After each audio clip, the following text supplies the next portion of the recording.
Ömrümü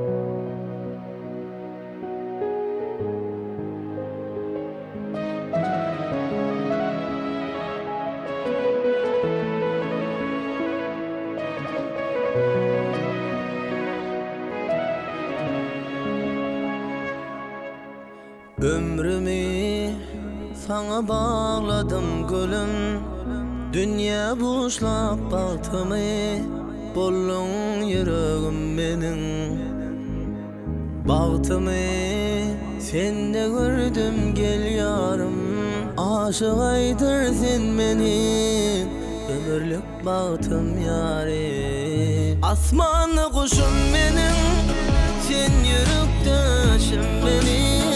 Ömrüm sana bağladım, gel sırdaşım benim. Asmanlı kuşum benim, sen yürüktaşım benim. Ömrüm sana bağladım, gel sırdaşım benim.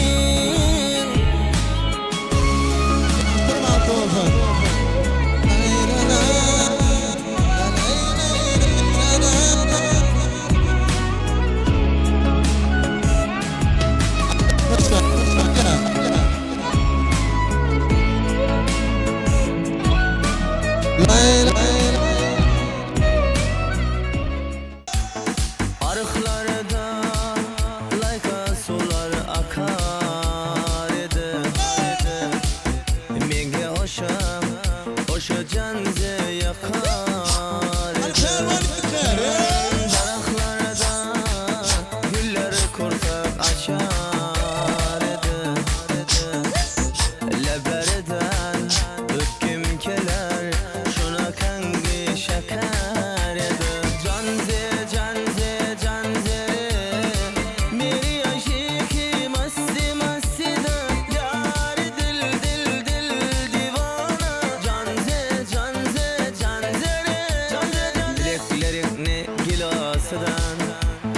könglim talar saçın talasıdan.